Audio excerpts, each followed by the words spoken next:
तुम्ही महार मागायचे, मग तुम्ही असंच वागणार आहे, तुम्ही वायात जाणार आहे, तुमची जात अशीच आहे, तू किती पोरांसोबत झोपलीस आहे, तू रांडेस. हे माझे शब्द नाही आहेत, हे शब्द आहेत कोथरूड पोलीस स्टेशनच्या PSI मॅडम पाटील मॅडम यांचे, प्रेमा पाटील मॅडम.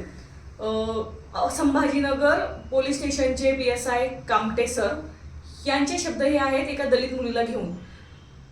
काल रात्री एका कुठल्या तरी केसच्या संदर्भात, संभाजीनगरच्या केसच्या संदर्भाने चौकशी करायला म्हणून संभाजीनगर पोलीस स्टेशनचे काही पोलीस अधिकारी इथे पुण्यात आले.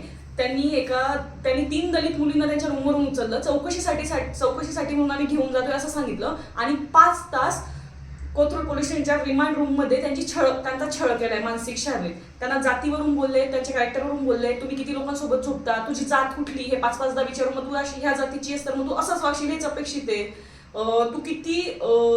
तुम्ही कपडे कसे घालता, तुमचे स्कार्फ सेम आहेत, तुम्ही दोन्ही मैत्रिणी आहात, तुमचे स्कार्फ सेम आहेत, म्हणजे तुम्ही लेस्बियन आहेत का, तुम्ही LGBTQ समुदायाच्याच वाटताय, तुम्ही तशाच वाटतायत, तुम्ही रांडा आहेत का, तुम्ही कोण दारू पीत भटकत असाल, तुला बाप नाही याचा अर्थ मग तुला तर सोडूनच दिलेलं आहे, तुझे मायबाप पण तुझ्याकडे लक्ष देत नसतील, आणि तू जर अशीच वागली, असा जर तो स्वभाव असला. तिने जेव्हा उत्तर द्यायचा प्रयत्न केला की सर मी समजून घ्या, माझं ऐका मी काय म्हणते, त्याच्यावर त्यांचं असं होतं की तुझा जर असा स्वभाव असेल उत्तर देण्याचा, तुझा खून होऊन जाईल, तू मरून जाशील, तू जगूच शकत नाही अशा अवस्थेमध्ये, आणि उद्या तुला करिअरमध्ये कॅरेक्टर सर्टिफिकेट लागणार नाही का आयुष्यात, तर तुझ्यासारखं कॅरेक्टर असणाऱ्या मुलीला आम्ही कॅरेक्टर सर्टिफिकेट देणारच नाही आणि तुझं करिअर बर्बाद करू. अशा धमक्या, म्हणजे जीविताची धमकी, करिअर बर्बाद करायची धमकी, जातीवाचक बोलणं, जातीवाचक शिवीगाळ आणि कॅरेक्टरवरून बोलणं, मुली एकट्या राहतात म्हणजे तुम्ही वायाच गेलं असं बोलणं, हे सगळं घडलंय कोथरूड पोलीस स्टेशनच्या वरच्या रूममध्ये.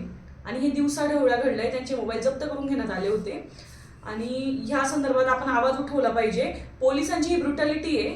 दलित पोरी दिसल्या त्यांच्यासाठी बोलायला कोणी नाहीये, ते बोलू शकत नाही असं वाटून हे जे काही झालेलं आहे, ह्या काहीच करू शकणार नाहीत. एक हाय प्रोफाईल केस त्यांना हँडल करायची आहे, त्यांच्यावर प्रेशर आहे का काय असं जे काही ते दाखवत होते, आणि त्यामध्ये त्यांनी ह्या पण जो छळ केलाय, मानसिक शारीरिक सेक्शुअल असॉल्ट केलंय.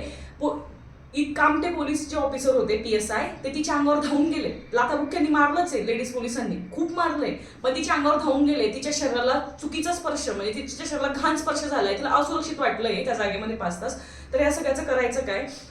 कोथरूड पोलीस स्टेशनच्या पोलिसांनी आणि तसे छत्रपती संभाजीनगरच्या पोलिसांनी याचा जबाब दिला पाहिजे. आमची मागणी आहे की याचं त्यांनी ऑन कॅमेरा माफी मागितली पाहिजे त्या मुलीची, आणि ती माफी मागितल्याशिवाय मागे हटणार नाही आणि आम्ही लढत राहू.